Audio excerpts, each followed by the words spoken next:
Hello दोस्तों, दक्षिण कौशल IAS के ऑनलाइन प्लेटफॉर्म पर आप सभी का स्वागत है। जैसा कि हमने कंप्लीट कर लिया था वर्णमाला वाला जो सिलेबस में देखा गया था, वर्णमाला का पोर्शन कंप्लीट हो गया था। अब शब्द रचना को हम देख लेते हैं।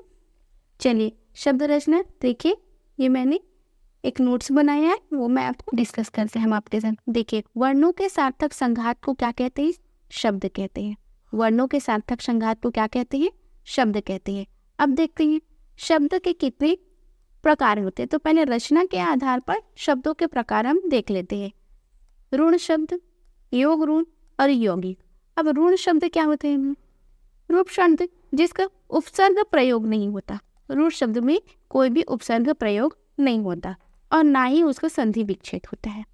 क्लियर दोस्तों? जैसे ये घर लिखा है तो ये घर, और इसका ना ही संधि विच्छेद होगा। और ये जो कलम लिखा है इसका भी कोई संधि विच्छेद नहीं होता है और इसमें कोई उपसर्ग भी प्रयोग नहीं होता। उपसर्ग क्या होता है दोस्तों, वो आगे में इसी वीडियो में या आने वाले वीडियो में हमने चर्चा की हुई है। तो देखिए, ना ही उपसर्ग प्रयोग होगा ना संधि विच्छेद होगा। ये हो गया ऋण शब्द। अब हम देखते ही हैं योग ऋण। योग ऋण शब्द में क्या होगा दोस्तों? जब ऋण शब्द में कोई तीसरा अर्थ निकले, जब ऋण शब्द का कोई तीसरा अर्थ निकले। जैसे तीसरा अर्थ क्या होगा दोस्तों? एग्जाम्पल के थ्रू हम देखते हैं इसे। गजानन, दशानन। गजानन का अर्थ क्या निकला दोस्तों?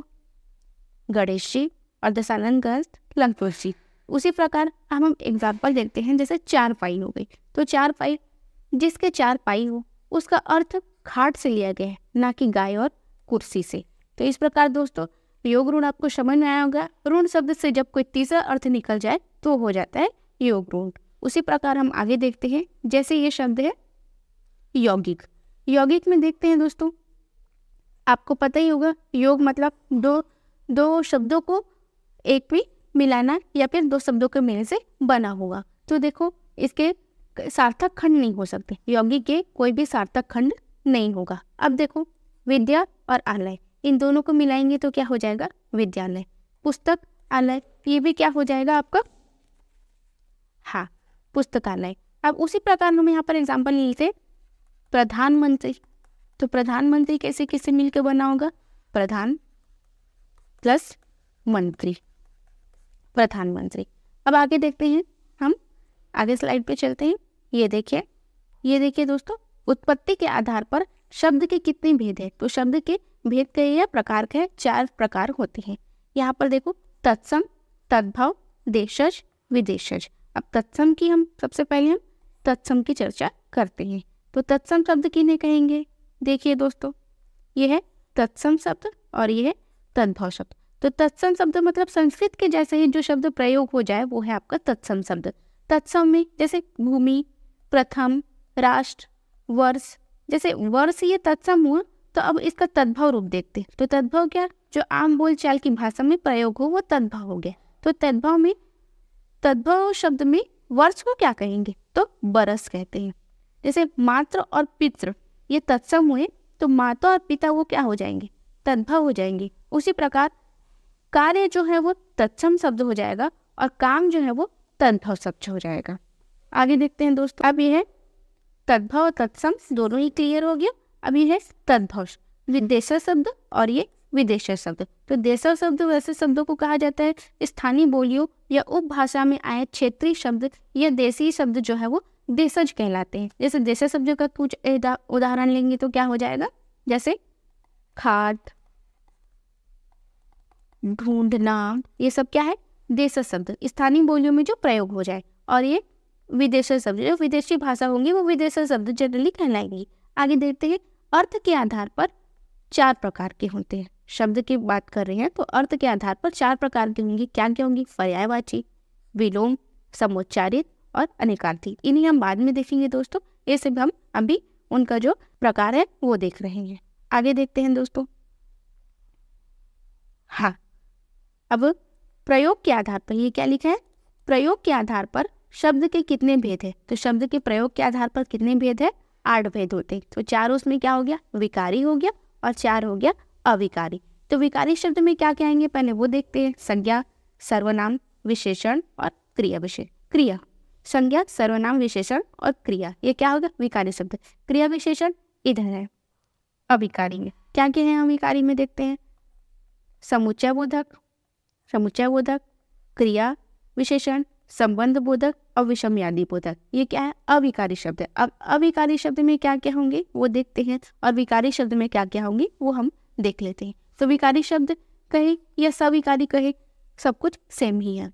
ये लिंग, वचन और कारक के आधार पर जो बदल जाएगा वो विकारी शब्द है दोस्तों। जैसे कि माता पिता, भाई बहन, लड़का लड़की, इनके लिंग वचन कारक के आधार पर इनका ये बदल गया है बोलने की भाषा में। आगे देखते हैं अविकारी शब्द। अविकारी शब्द क्या होंगे? जो प्रयोग के आधार पर अपना अर्थ नहीं बदले। कैसे नहीं बदलेंगे? जैसे जितने भी संबोधनवाची जो शब्द हैं, जैसे हे, हो, अरे, अब, किंतु, परंतु, जो क्रिया विशेषण के भी कुछ शब्द ले लें, या ऐसा कहे कि समस्त अव्ययवाची जो शब्द है। अब अव्ययवाची क्या कहेंगे? जैसे धीरे धीरे, तेज तेज, चलो, अब, ये सब जो है वो समस्त अव्ययवाची शब्द क्या होंगे? अविकारी शब्द। अब आगे चलते हैं दोस्तों।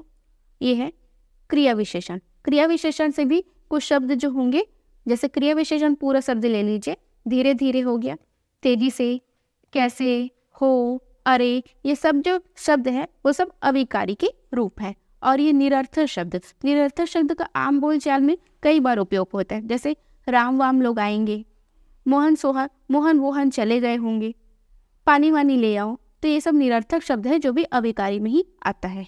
इस प्रकार दोस्तों हमने देख लिया शब्द रचना को अच्छे से। अब हम आगे चलते हैं उपसर्ग और प्रत्यय। तो उपसर्ग में देखिए दोस्तों, उपसर्ग जो शब्द किसी शब्द के आरंभ में लगकर उसका अर्थ पूरा बदल दे। जैसे उदाहरण हम देखते हैं, भाव तो था पहले से, अब उसके आगे हमने उपसर्ग क्या लगाया? परा, तो पराभव उसका अर्थ बन गया। उसी प्रकार जय पहले से ही था, परा हमने उपसर्ग लगाया तो क्या बन गया? पराजय। उसी प्रकार जन पहले से ही था, परि हमने लगा दिया तो क्या हो जाएगा? परिजन। और उसी प्रकार आगे देखते हैं उपसर्ग के कुछ एग्जाम्पल या फिर उदाहरण देखते हैं। अत्यंत, अत्यंत में क्या उपसर्ग लगा होगा? तो अति। निर्वाह में क्या उपसर्ग लगा होगा? निर। प्रत्युन्मति, इसमें क्या उपसर्ग लगा है? प्रति। और उसी प्रकार कृतज्ञ, कृतज्ञ में क्या उपसर्ग लगा? क्रि। और प्रत्युपकार में क्या उपसर्ग लगा? प्रति। उत्खनन में उपसर्ग उत लगा है। और 19 में उपसर्ग क्या है? उन। ये कुछ, और ये संयोग में क्या उपसर्ग लगा? सम। ये कुछ डिफिकल्ट टाइप के उपसर्ग थे जो मैंने आपसे डिस्कस कर लिए। अब हम प्रत्यय के बारे में पढ़ते हैं। तो प्रत्यय देखते हैं दोस्तों, जो शब्द के पीछे में लगे, जो शब्द के पीछे लगकर अर्थ बदलें। जैसे ये देखिए कुछ एग्जाम्पल है। बतंगड़, तो बतंगड़ में प्रत्यय लगा अंगड़। उसी के प्रकार चितेरा, चितेरा में क्या प्रत्यय? एरा। मंझला में ला। घुमंतु में अंतु। प्रासंगिक में इक। और कृतज्ञ में फिर उसके बाद यहाँ पर क्या है? लचीला और पथरीला, दोनों में क्या प्रत्यय लगे हैं? इला। हंसोड़ में क्या प्रत्यय लगा? ओर। और यद्यपि में क्या प्रत्यय लगा? अपि। और 68 में क्या प्रत्यय लगा? अब देखिए संस्कृत के उपसर्ग कितने होंगे? संस्कृत के उपसर्ग 22। और हिंदी के उपसर्ग कितने हैं? 10। और उर्दू के उपसर्ग कितने हैं? टोटल 19। तो इस प्रकार दोस्तों आपका उपसर्ग और प्रत्यय दोनों ही कंप्लीट हो गए। तो इस प्रकार शब्द रचना, उपसर्ग और प्रत्यय मैंने एक ही वीडियो में कवर करने का प्रयास किया है। अगर कुछ छूटा होगा तो हम उसे आगे कवर कर लेंगे। ठीक है दोस्तों, अगर आपको हमारी क्लासेस अच्छी लग रही है और आपको अपनी तैयारी और भी बेहतर करनी है तो हमारी सीरीज़ जो है वो लगातार हमारी जो टीम है वो लगातार ऐसा सीरीज़ लेके आती रहेगी। इसलिए हमारे चैनल को लाइक और सब्सक्राइब कीजिए।